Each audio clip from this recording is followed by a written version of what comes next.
पुष्पलता चोपडे. सर्वप्रथम आपणा सर्वांना मराठी दिनाच्या हार्दिक शुभेच्छा देते.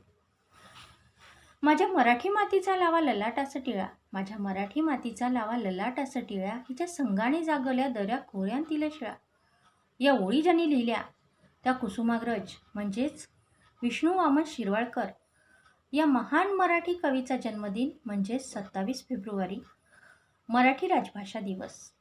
मातीची दरपुक्ती, क्रांतीचा जय जयकार, कोलंबसाचं गर्वगीत, महावृक्ष अशा अनेक काव्यसंविधा अर्पण करून वाचकांच्या मनात चेतनेचा अग्नी फुलवणाऱ्या कुसुमाग्रजांच्या स्मृतीस वंदन करून सुरुवात करूया. आपली मराठी भाषा ही काही काल परवा निर्माण झालेली भाषा नाही. हिला हजारो वर्षांचा इतिहास लाभलेला आहे. हिचा उदय संस्कृतच्या प्रभावाखाली निर्माण झालेल्या प्राकृत भाषेच्या महाराष्ट्रीय बोलीभाषेपासून ती निर्माण झाली आहे. ही भाषा सर्वप्रथम सातवाहन काळात वापरली गेली. पुढे तिची यादव काळात भरभराट झाली. याच काळात विवेकसिंधू हा ग्रंथ लिहून मुकुंदराज हे मराठीतील पहिले कवी ठरले.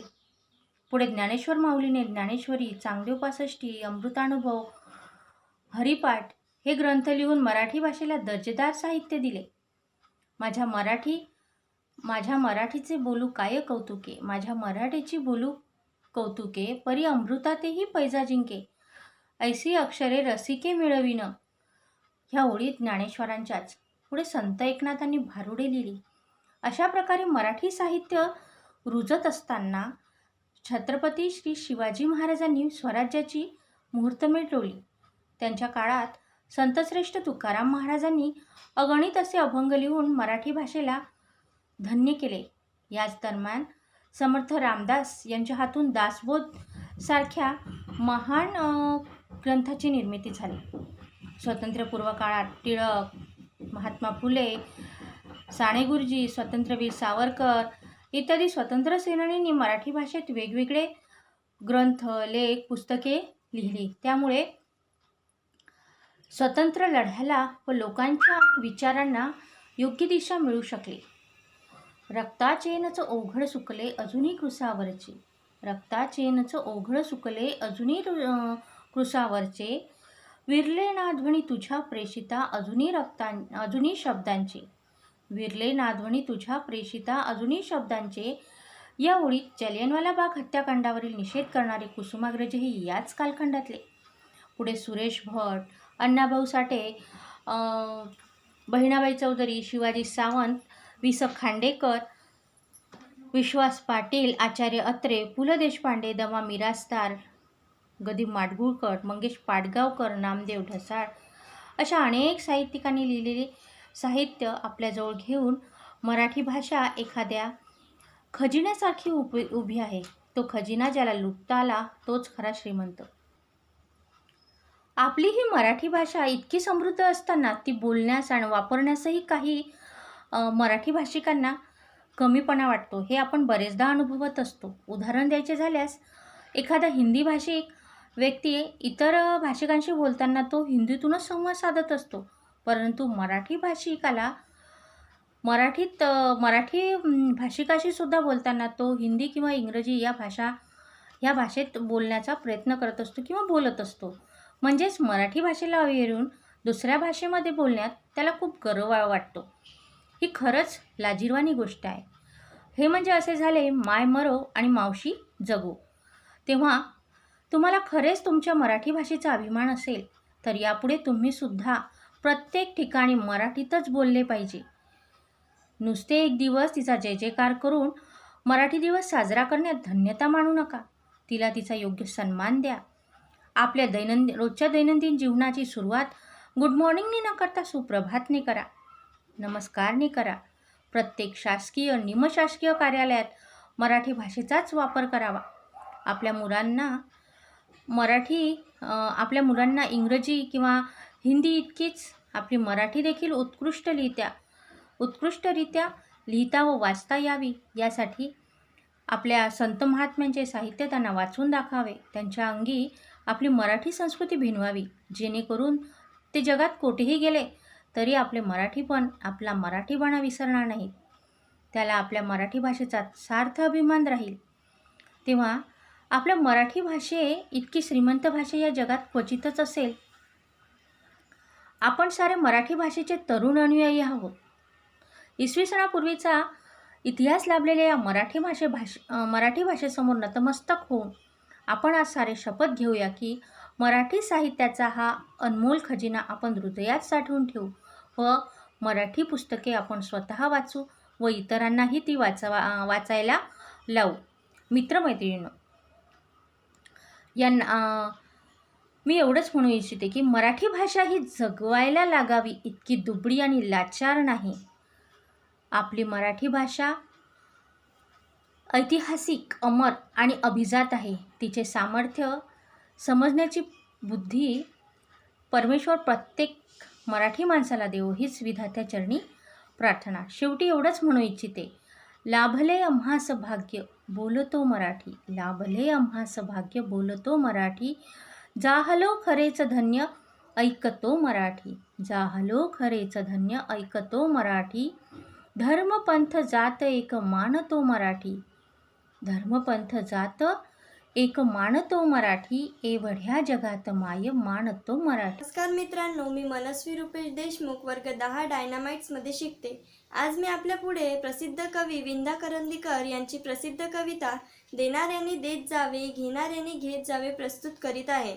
या काव्यातून कवींनी देणारा निसर्ग आणि घेणारे आपण यांच्यातून मिळणारी प्रेरणा व्यक्त केली आहे.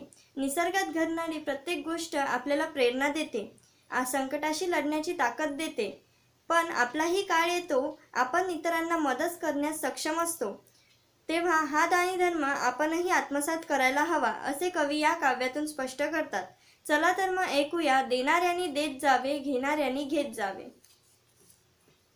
देणाऱ्याने देत जावे घेणाऱ्याने घेत जावे, देणाऱ्याने देत जावे घेणाऱ्याने घेत जावे, हिरव्या पिवळ्या माळावरून हिरवी पिवळी शाल घ्यावी, हिरव्या पिवळ्या माळावरून हिरवी पिवळी शाल घ्यावी, सह्याद्रीच्या कड्याकडून छातीसाठी ढाल घ्यावी, सह्याद्रीच्या कड्याकडून छातीसाठी ढाल घ्यावी, देणाऱ्याने देत जावे घेणाऱ्याने घेत जावे, वेड्या पिशा ढगांकडून वेडेपिसे आकार घ्यावे, वेड्या पिशा ढगांकडून वेडेपिसे आकार घ्यावे, रक्तामधल्या प्रश्नांसाठी पृथ्वीकडून होकार घ्यावे, रक्तामधल्या प्रश्नांसाठी पृथ्वीकडून होकार घ्यावे, देणाऱ्याने देत जावे घेणाऱ्याने घेत जावे, उसळलेल्या दर्याकडून पिसाळलेली आयाळ घ्यावी, उसळलेल्या दर्याकडून पिसाळलेली आयाळ घ्यावी, भरलेशा भीमेकडून तुकोबाची माळ घ्यावी, भरलेशा भीमेकडून तुकोबाची माळ घ्यावी, देणाऱ्याने देत जावे घेणाऱ्याने घेत जावे, देणाऱ्याने देत जावे घेणाऱ्याने घेत जावे, देणाऱ्याने देत जावे घेणाऱ्याने घेत जावे, घेता घेता एक दिवस देणाऱ्याचेच हात घ्यावेत, देणाऱ्याचेच हात घ्यावेत. सर्वप्रथम तुम्हा सर्वांना मराठी दिवसाच्या हार्दिक शुभेच्छा. नमस्कार, माझे नाव निधी निंबाळकर. मी इयत्ता 10वीची विद्यार्थिनी आहे. आज मी तुम्हा सर्वांसमोर एक कविता सादर करत आहे. कवितेचं नाव आहे आयुष्याला द्यावे उत्तर. ही कविता गोविंद विनायक करंदीकर उर्फ विंदा करंदीकर यांनी लिहिली आहे. हे मराठीतील ख्यातनाम कवी, लेखक व समीक्षक होते. देशाच्या साहित्य क्षेत्रातला सर्वोच्च प्रतिष्ठेचा 39वा ज्ञानपीठ पुरस्कार त्यांना अष्टदर्शनी या साहित्य कृतीसाठी प्रदान करण्यात आला. वी.स. खांडेकर आणि कुसुमाग्रजांनंतर हा पुरस्कार मिळवणारे हे तिसरे मराठी साहित्यिक ठरले. तर अशा थोर कवींची रचित आयुष्याला द्यावे उत्तर ही कविता मी तुम्हा सर्वांसमोर प्रस्तुत करते. असे जगावे दुनियेमध्ये आव्हानाचे लावून अंतर, नजर रोखुनी नजरेमध्ये आयुष्याला द्यावे उत्तर. नको गुलामी नक्षत्रांची, नको गुलामी नक्षत्रांची, भीती आंधळ्या ताऱ्यांची, आयुष्याला उडतानाही चैन करावी स्वप्नांची. असे दांडगी इच्छा ज्याची, असे दांडगी इच्छा ज्याची, मार्ग त्याला मिळती सत्तर, नजर रोखुनी नजरेमध्ये आयुष्याला द्यावे उत्तर. पाय असावे जमिनीवरती, पाय असावे जमिनीवरती, कवेत अंबर घेताना, हसू असावे ओठांवरती, काळीज काढून देताना, संकटासही ठणकावून सांगावे आता ये बेहत्तर, नजर रोखुनी नजरेमध्ये आयुष्याला द्यावे उत्तर. करून जावे असेही काही, करून जावे असेही काही, दुनियेतून जाताना गैबर यावा जगास साऱ्या, निरोप शेवटचा देताना. स्वर कठोर त्या काळाचाही, स्वर कठोर त्या काळाचाही, क्षणभर व्हावा कातर कातर, नजर रोखुनी नजरेमध्ये, आयुष्याला द्यावे उत्तर, आयुष्याला द्यावे उत्तर. धन्यवाद. मान्य मुख्याध्यापक, आदरणीय शिक्षक वृंद आणि माझे प्रिय मित्रांनो, आज मराठी दिवसाच्या शुभ मुहूर्तावर मी विवा शिरवाडकर यांच्याबद्दल 2 शब्द सांगू इच्छितो.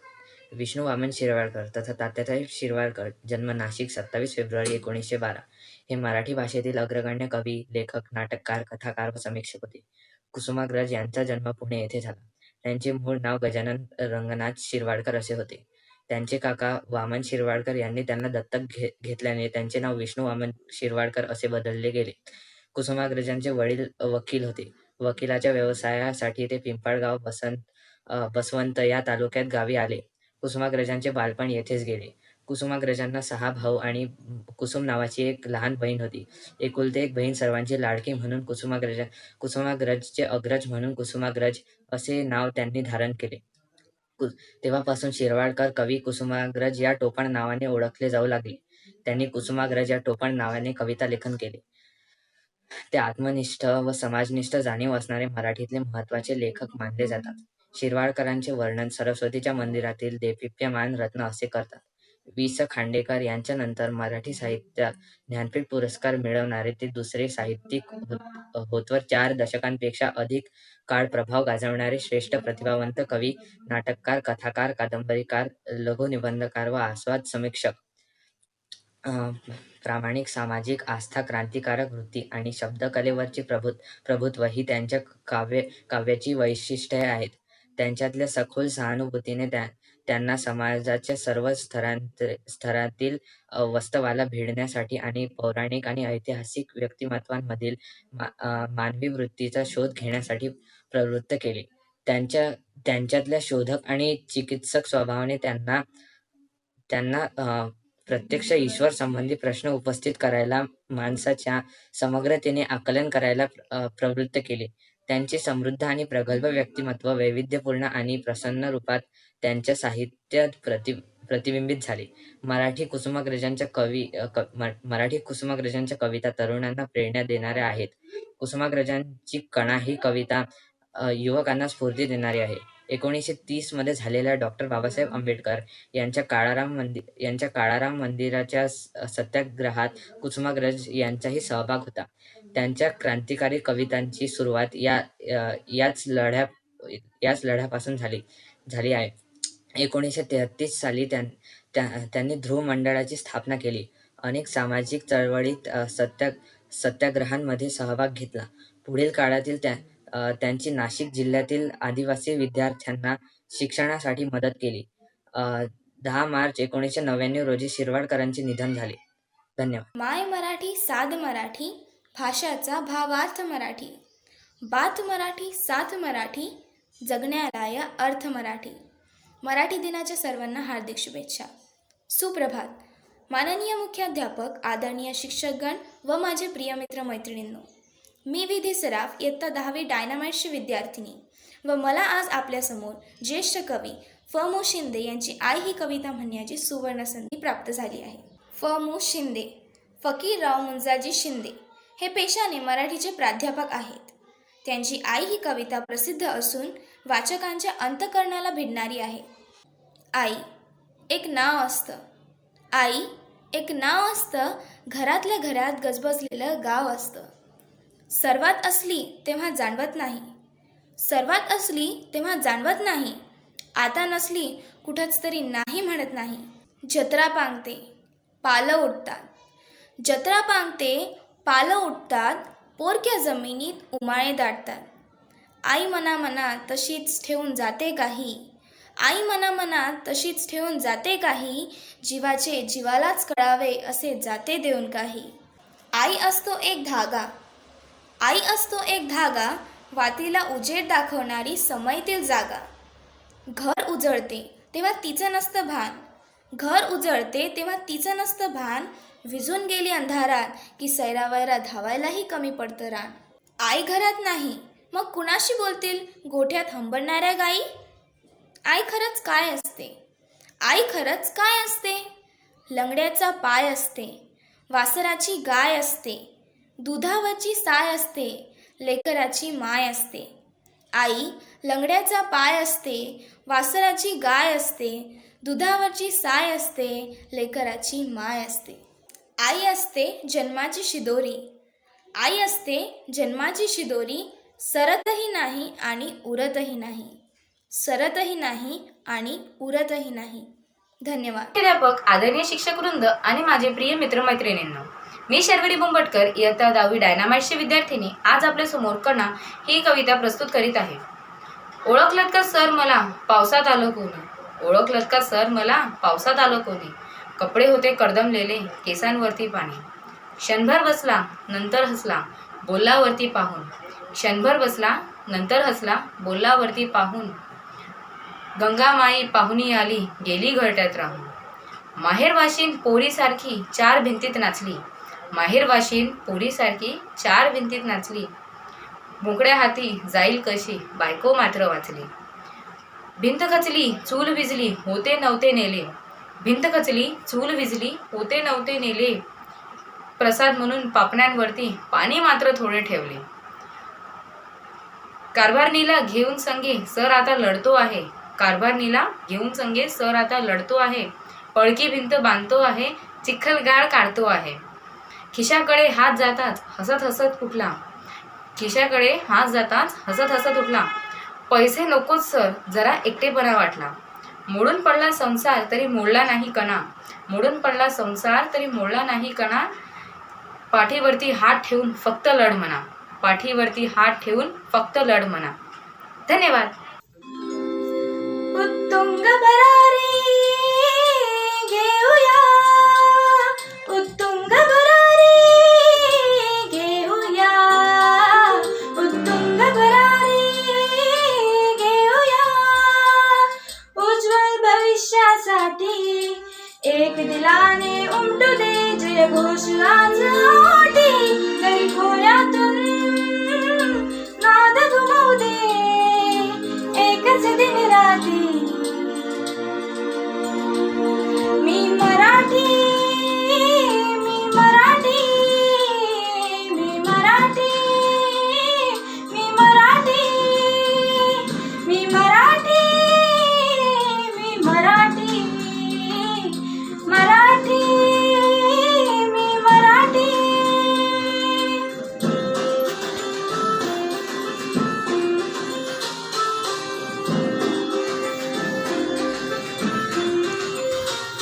शिवबाची तलवार तडपली, महाराष्ट्र अस्मिता तडपली. शिवबाची तलवार तडपली, महाराष्ट्र अस्मिता फडकली. संतांच्या अमृतवाणीने जीवन केले वैभवशाली. ऋषीमुनी अनघोर तपस्वी कल्याणास्तव इथे जन्मले. गांधींचे अमूल लेणे या भूमीला देऊन गेले. भक्ती आणि शक्तीची पुण्याई येते मोठी. एक दिलाने उमटू दे जय घोष आज ओटी. तरी खोऱ्यातून नाद घुमवू दे एकच दिन राती. मी मराठी, मी मराठी, मी मराठी, मी मराठी, मराठी, मी मराठी, मराठी, मी मराठी. धन्यवाद. नमस्कार, मी समीक्षा विलास शेळके, इयत्ता 10वीचे विद्यार्थी. आज तुमच्या समोर बालकवी यांची फुलराणी ही कविता सादर करणार आहे. बालकवी उर्फ त्र्यंबक बापूजी ठोंबरे यांचा जन्म 12 ऑगस्ट 1890 साली धरणगाव येथे झाला. ते मराठीतील एक श्रेष्ठ निसर्ग कवी होते. सन 1907 मध्ये जळगाव येथे पहिले महाराष्ट्र कवी संमेलन होते. त्या संमेलनाचे अध्यक्ष डॉक्टर कान्होबा कीर्तीकर यांनी त्या संमेलनात ठोंबरेंना बालकवी ही उपाधी दिली. तेव्हापासून ठोंबरे बालकवी म्हणून ओळखले जातात. फुलराणी. हिरवे हिरवे गार गालीचे, हरित तृणांच्या मखमालीचे, हिरवे हिरवेगार गारचे हरित तृणांच्या मखमालीचे त्या सुंदर मखमालीवरती फुलराणीही खेळत होती. गोड निळ्या वातावरणात अव्याज मने होती डोलत. गोड निळ्या वातावरणात अव्याज मने होती डोलत. प्रणय चंचला त्या भ्रुलीला अवगत नव्हत्या कुमारिकेला. आईच्या मांडीवर बसुनी झोके घ्यावे गावी गाणी. आईच्या मांडीवर बसुनी झोके घ्यावे गावी गाणी. याहुनी ठावे काय तिथेला साध्या भोळ्या फुलराणीला. पुराविनोदी संध्यावात डोल डोलवी हिरवे शेत. पुराविनोदी संध्यावात डोल डोलवी हिरवे शेत. तोच एकदा हसता आला चुंबन म्हणे फुलराणीला. छान माझी सोनुकली ती कुणाकडे ग पाहत होती. छान माझी सोनुकली ती कुणाकडे ग पाहत होती.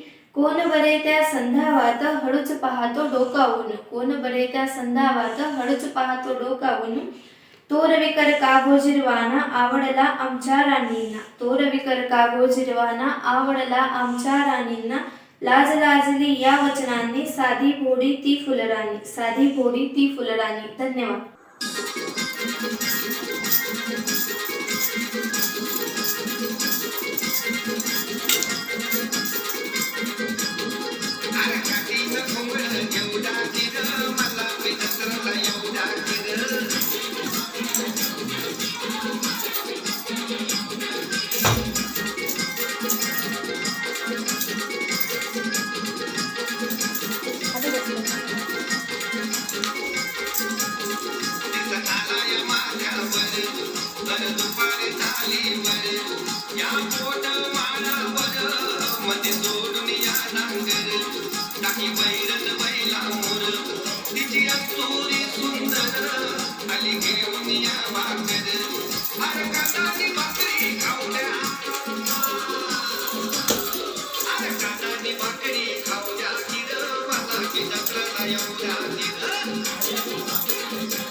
मंडळी नमस्कार. मी यशश्री मोहोड इयत्ता 10वीमध्ये शिकत असताना तुमच्यासोबत मराठी दिवस या निमित्ताने एक कविता प्रस्तुत करू इच्छिते.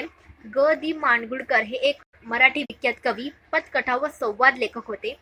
एके वेळी गदिमा एका लग्नाला गेले होते व तिथे जेवणाची पंगत वाढणं सुरू होते. ती पंगत पूर्ण वाढून होईपर्यंत गदिमा यांनी तिथे बसल्या बसल्या एक कविता तयार केली व आज ती कविता मी तुमच्या समोर तुम्हाला ऐकवू इच्छिते. काय वाढले पानावरती ऐकून घ्यावा थाट संप्रती. नीट ऐका बरं का. अहो काय वाढले पानावरती ऐकून घ्यावा थाट संप्रती. धवल लवण हे पुढे वाळले मीत कुट मग पिवळे सजले. धवल लवण हे पुढे वाळले मीत कुट मग पिवळे सजले. आले लोणचे बहुमुरलेले. आले लोणचे बहुमुरलेले. लिंबू कागदी रसरसलेले. किसून आवडे मधुर केले. कृष्ण काठचे वांगे आणले. कृष्ण काठचे वांगे आणले. खमंग त्याचे भरीत केले. निरनिराळे चटके नटले. चटण्यांचे बहुनवे मासले. संमेलनाची त्यांचे भरले. मिरची खोबरे तीसही ओले. मिरची खोबरे तीसही ओले. तीळ भाजणी त्यात वाटिले. कवट गुळाचे मिलन झाले. पंचामृत जवळी आले.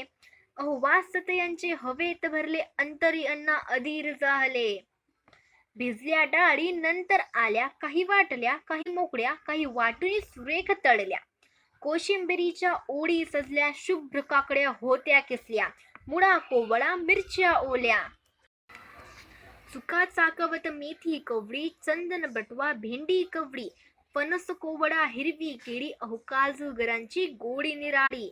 दुधी भोपळा आणि रताळी. किती प्रकारी वेगवेगळी. किती प्रकारी वेगवेगळी. फेण्या पापड्या आणि सांडगे. फेण्या पापड्या आणि सांडगे. कुणी आणुनी वाडी वेगे.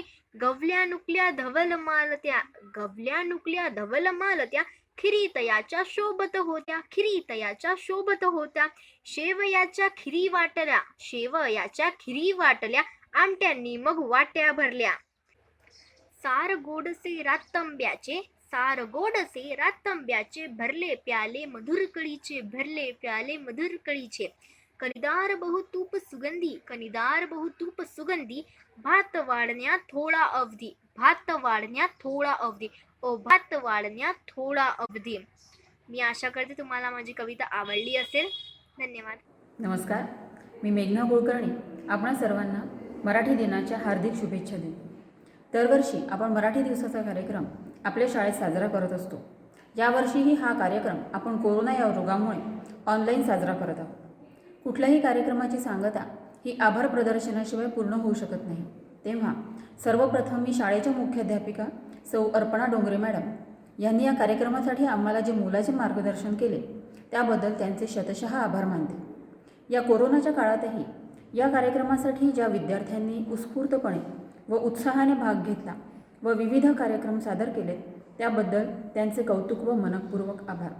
तसेच पालकांनीही घरी त्यांना आपला मोलाचा वेळ दिला, मार्गदर्शन केले व कार्यक्रम उत्कृष्टरित्या सादर करण्यास मदत केली त्याबद्दल सर्व पालकांचे मी शाळेच्या वतीने आभार मानते. तसेच सर्व सहकारी शिक्षिका यांनीही सहकार्य केल्याने कार्यक्रम यशस्वी झाला त्याबद्दल त्यांचे आभार. तसेच कम्प्युटर विभागाच्या शिक्षकांचे पण मी शतशः आभार मानते. प्रत्यक्ष व अप्रत्यक्षरित्या सहभागी झालेल्या सर्वांचे मनःपूर्वक आभार. कार्यक्रमाच्या शेवटी सर्वांना कर्तव्यदक्ष आयुष्य तुमचे, अखंड ध्येय अनंत इच्छा, लाख गुणांनी उजळो जीवन, मराठी दिनाच्या तुम्हाला शुभेच्छा. धन्यवाद.